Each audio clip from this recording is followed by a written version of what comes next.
Junior NTR ముంబైకి వెళ్లిన సమయంలో అతని చేతిలో Muruga the god of war అనే పుస్తకం కనిపించింది. ఇది త్రివిక్రమ్ శ్రీనివాస్తో చేయబోయే మైథలాజికల్ సినిమాకు సంబంధించినదని అనుమానాలు వ్యక్తమవుతున్నాయి. జూనియర్ ఎన్టీఆర్ ప్రస్తుతం తన బాలీవుడ్ డెబ్యూ మూవీ వార్ 2 కోసం బిజీగా ఉన్నాడు. ఓవైపు ప్రశాంత్ నీల్తో మూవీ చేస్తూనే ఆగస్ట్ 15న రిలీజ్ కానున్న వార్ 2 పనుల్లోనూ నిమగ్నమయ్యాడు. ఈ క్రమంలో అతడు గురువారం ముంబైలో ల్యాండవడం, ఆ సమయంలో అతని చేతుల్లో ఒక బుక్ కనిపించడం విశేషం. జూనియర్ ఎన్టీఆర్ దేవర మూవీ తర్వాత వరుస సినిమాలతో బిజీగా మారిపోయాడు. ఓవైపు వార్ 2, మరోవైపు ప్రశాంత్ నీల్తో భారీ బడ్జెట్ మూవీ కొనసాగుతుండగానే త్రివిక్రమ్ శ్రీనివాస్తో ఓ మైథలాజికల్ మూవీ చేయబోతున్నట్లు కూడా కన్ఫర్మ్ అయింది. ఈ విషయాన్ని ఇప్పటికే ప్రొడ్యూసర్ నాగవంశీ వెల్లడించాడు. ఇప్పుడా సినిమా కోసమే ఎన్టీఆర్ సిద్ధమవుతున్నట్లు అతని చేతుల్లో ఉన్న పుస్తకం చూస్తే తెలుస్తోంది. అతడు పట్టుకున్న ఆ బుక్ పేరు Muruga the god of war the god of wisdom. Anand Balasubramanian రాసిన బుక్ ఇది.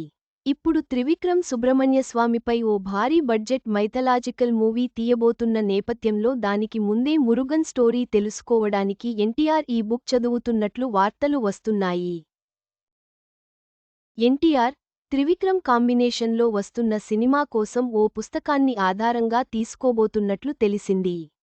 ఆ పుస్తకం ఇదేనా అన్న సందేహాలు ఇప్పుడు వ్యక్తమవుతున్నాయి. ఈ సినిమాను భారీ బడ్జెట్తో రూపొందించబోతున్నారు.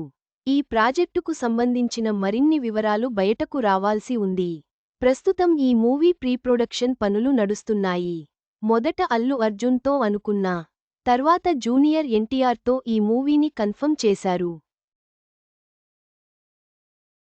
ఇక ప్రస్తుతం మ్యాన్ ఆఫ్ మాసెస్ ఎన్టీఆర్ ప్రస్తుతం తన నెక్స్ట్ మూవీ వార్ 2 కోసం సిద్ధమవుతున్నాడు.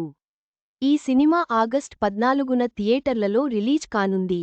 హిందీతో పాటు తెలుగు, తమిళంలలోనూ ఈ మూవీ రానుంది.